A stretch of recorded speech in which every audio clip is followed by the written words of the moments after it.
Hello বন্ধুরা, কেমন আছেন সবাই? আশা করি সবাই ভালো আছেন। তো বন্ধুরা, আজকে আমরা জানার চেষ্টা করব বাংলাদেশে যে নিরীক্ষা, গোয়েন্দা ও তদন্ত অধিদপ্তর রয়েছে, সেখানে সিপাহী পদের লিখিত পরীক্ষা কেমন হবে?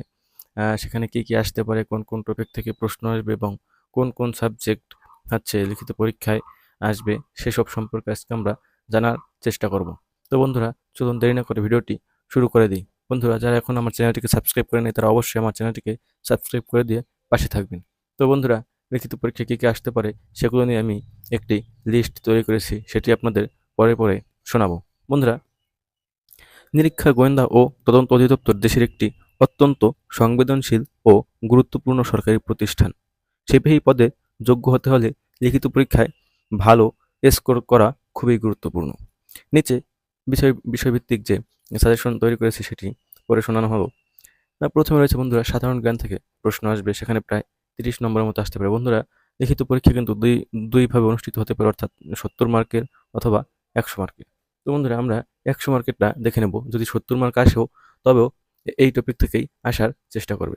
বন্ধুরা, সাধারণ জ্ঞানে সিপাহী পদে সাধারণ জ্ঞান পরীক্ষায় আসে বাংলাদেশ ও আন্তর্জাতিক ঘটনার সংক্ষিপ্ত তথ্যগুলো আসে বেশিরভাগ গুরুত্বপূর্ণ ইতিহাস, সাংবিধানিক বিষয় এবং সাম্প্রতিক খবর। বন্ধুরা, আমাদের যে সংবিধানের যে বিভিন্ন নিয়ম নীতি রয়েছে, যেহেতু এখন সংবিধান সংস্কারের নিয়ে একটি আলোচনা চলছে, তো সেক্ষেত্রে সংবিধান সম্পর্কে বিস্তারিত জেনে নিতে হবে এবং সাম্প্রতিক খবর সম্পর্কেও কিন্তু আপনাকে প্রচুর ধারণা রাখতে হবে।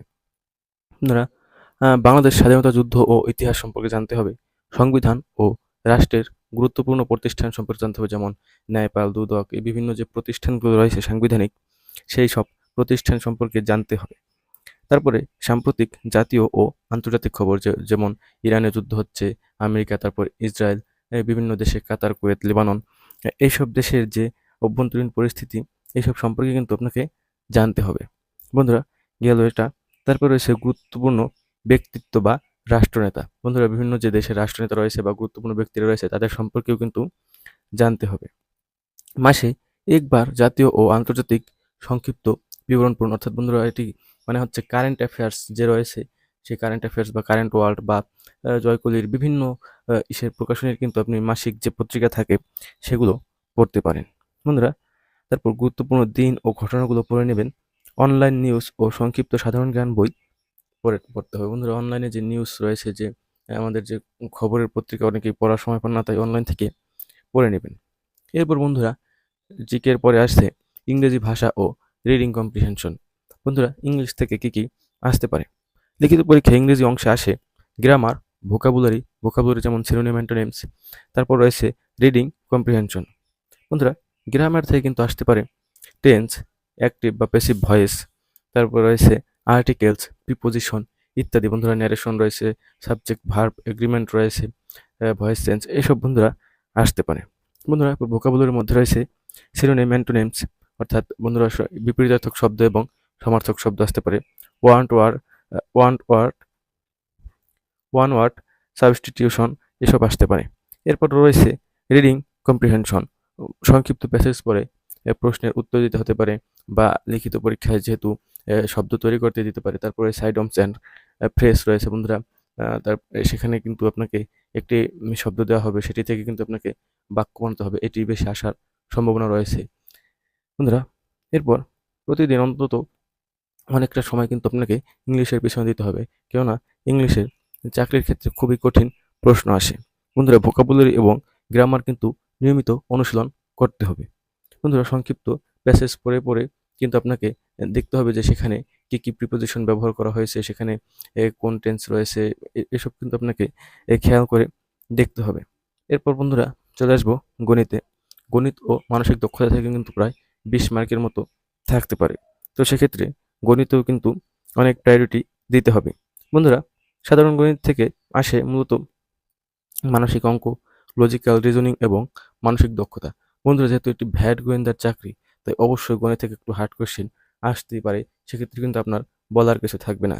তো গণিত থেকে কিন্তু যেহেতু কঠিন আসবে, সেরকম একটা প্রিপারেশন কিন্তু আপনাকেও নিয়ে যেতে হবে পরীক্ষার হলে। তো বন্ধুরা, গণিত থেকে আসে কি কি? সাধারণ গণিত, মানসিক অঙ্ক, লজিক্যাল রিজনিং এবং মানসিক দক্ষতা। এসব টপিক থেকে আসতে পারে ভাগ, গুণ, এরপর শতাংশ, গড় এবং অনুপাত। বন্ধুরা ভাগগুণ বলতে কিন্তু এই যে দশমিকের যে ভাগগুলো রয়েছে সেগুলো থেকে কিন্তু চলে আসতে পারে। এরপর গুণন্ত চিনে নিই। এরপর রয়েছে শতাংশ, শতকরার অঙ্ক সংযোজিত হচ্ছে রসায়নের যাই হোক বলে ফেলেছি। এই শতাংশের অঙ্কগুলো করতে হবে। তারপর যে একক নিয়মের অঙ্ক রয়েছে যে সেগুলো একক নিয়মের অঙ্ক কিন্তু অন্ততপক্ষে একটা আসবে। সেখান থেকে 5 মার্ক কমন ধরে নিতে পারেন। গড় রয়েছে, অনুপাতের অঙ্ক রয়েছে। অনুপাতের অঙ্ক বন্ধুরা চাকরির ক্ষেত্রে খুবই কমন অনুপাতের অঙ্ক চলে আসা। এরপরে আমরা চলে যাবো মানসিক দক্ষতায়। বন্ধুরা মানসিক দক্ষতায় কিন্তু থেকে কিন্তু প্রশ্ন আসার সম্ভাবনা রয়েছে। সেখানে কি আসতে পারে? সিরিজ চিহ্নিত করা, লজিক, পাজল। বন্ধুরা এগুলো কিন্তু একটু অন্যরকম, তাই আপনাকে কিন্তু প্র্যাকটিস করে যেতে হবে। বন্ধুরা মানসিক দক্ষতার অঙ্কগুলো আসতেই পারে। এরপর রয়েছে চিত্র এবং সংখ্যাভিত্তিক রিজনিং, মানে আপনাকে এই চিত্র থেকে কল্পনা করে নিতে হবে, তারপরে অঙ্ক করতে হবে। যাই হোক বন্ধুরা, বারবার প্র্যাকটিস করলে গণিত সহজ মনে হবে। বন্ধুরা এরপর আমরা জেনে নেব বাংলাদেশ বিষয়াবলী। বন্ধুরা বাংলাদেশ বিষয়াবলী কিন্তু এই জিকের মধ্যেই, তার উপরেও এখান থেকে কিন্তু আলাদাভাবে কোয়েশ্চেন চলে আসতে পারে। এতে আসে বাংলাদেশের ইতিহাস, অর্থনীতি, রাজনীতি, ভূগোল এবং সংস্কৃতি। আমরা বাংলাদেশের ইতিহাস বলতে ৭১-এর ইতিহাস, তারপরে যে গণঅভ্যুত্থান হয়েছে সব, তারপর ২৪-এ যে আরেকটা অভ্যুত্থান হয়েছে, এইসব বন্ধুরা ইতিহাস ভালোভাবে পড়ে নিতে হবে। এরপর অর্থনীতি থেকে অবশ্যই পড়তে হবে আমাদের কোথায় কি বাজেট রয়েছে, এইসব ব্যাপারে কিন্তু আপনাকে ভালোভাবে পড়তে হবে। এরপর রয়েছে রাজনীতি, যেহেতু আমাদের সম্প্রতি যে সরকার বদল হয়েছে, তো সেক্ষেত্রে কিন্তু আপনাকে রাজনীতি সম্পর্কে ভালো একটি ধারণা রাখতে হবে। এরপর রয়েছে ভূগোল। বন্ধুরা ভূগোল বাংলাদেশের বিভিন্ন ভৌগোলিক অবস্থান, কোথায় কি, কোন জেলার পূর্ব নাম কি, কোন নদীর পূর্ব নাম কি, এই নদ-নদী বিভিন্ন জিনিস সম্পর্কে কিন্তু আপনাকে জানতে হবে। এরপর রয়েছে সংস্কৃতি। সংস্কৃতি বলতে বন্ধুরা আমাদের যে ক্ষুদ্র নৃগোষ্ঠী রয়েছে তাদেরটা একটু বেশি গুরুত্বপূর্ণ। তাদের থেকে পড়বেন যে এই বিজু কাদের উৎসব, ওয়াঙ্গালা কাদের উৎসব, এসব ব্যাপারে আসলে আপনাকে পড়ে নিতে হবে এবং খুব ভালোই ধারণা রাখতে হবে, যাতে পরীক্ষায় আসলে তাড়াতাড়ি পেরে যান। বন্ধুরা স্বাধীনতার যুদ্ধ, মহান মুক্তিযুদ্ধ, এইসব ব্যাপারে কিন্তু আপনাকে খোঁজ খবর রাখতে হবে। জাতীয় পতাকা, রাষ্ট্রপতি, প্রধানমন্ত্রী সম্পর্কিত তথ্য জানতে হবে। তারপরে রয়েছে দেশের গুরুত্বপূর্ণ নদী, জেলা ও ইতিহাসের সংক্ষিপ্ত বিষয় জানতে হবে, যেগুলো আমি মাত্রই বললাম আপনাদের। সংক্ষিপ্ত নোট কিন্তু আপনাকে বানিয়ে রাখতে হবে, যেহেতু চাকরির পরীক্ষার আগে অনেক বড় সিলেবাস থাকে, তো সেগুলো তো পড়ে যাওয়া সম্ভব না। তাই আপনার নোট পড়ে চলে যাবেন। বন্ধুরা এরপর রয়েছে সাম্প্রতিক আন্তর্জাতিক বিষয়াবলী। এই সাম্প্রতিক আন্তর্জাতিক বিষয়াবলী থেকেও কিন্তু অবশ্যই প্রশ্ন আসবে, বরঞ্চ বেশি আসবে, যেহেতু ইরানে যুদ্ধ চলছে। তো বন্ধুরা এই অংশে আসে বিশ্ব রাজনীতি, তারপর আন্তর্জাতিক সংস্থা, সাম্প্রতিক গুরুত্বপূর্ণ ঘটনা।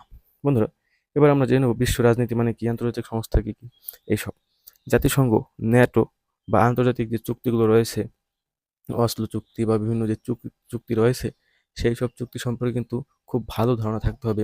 দ্বিতীয় বিশ্বযুদ্ধের পরে কোন চুক্তি হয়েছিল, জার্মানিকে কোন চুক্তির মাধ্যমে একদম অর্থনীতিকে ধ্বংস করে দেওয়া হয়েছিল, এইসব ব্যাপারে। তারপরে রয়েছে যে সোভিয়েত ইউনিয়ন ভেঙে গেল কেন, এইটা হলো কেন, ওইটা হলো কেন, এই জাপানের বোমা, এইসব ব্যাপারে কিন্তু আপনাকে খুব ভালো ধারণা থাকতে হবে। তারপর রয়েছে জাতিসংঘ। জাতিসংঘ সম্পর্কিত যতগুলো দপ্তর রয়েছে, ইউনিসেফ, ইউনেস্কো, এইসব ব্যাপারে কিন্তু আপনাকে জানতে হবে। এরপর রয়েছে ন্যাটো, যে পশ্চিমের যে সব থেকে বড় সামরিক জোট ন্যাটো, এই ন্যাটো সম্পর্কে জানতে হবে।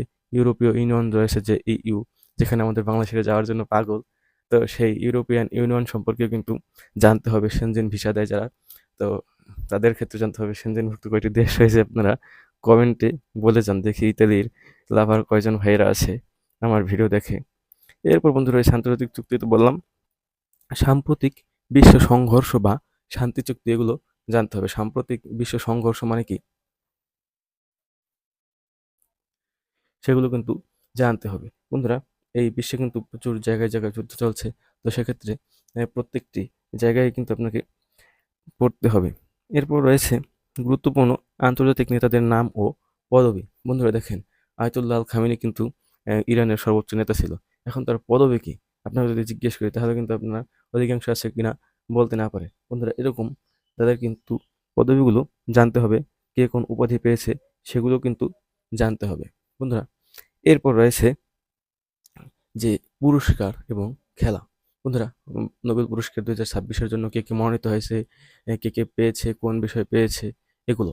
তারপর খেলায় কোন খেলায় কি হয়েছে, ক্রিকেটে বিশেষ করে, তো সেই সব সম্পর্কে কিন্তু 2-1 মার্ক অবশ্যই থাকবে। খেলা সম্পর্কে 2-1 মার্ক থাকবেই থাকবে।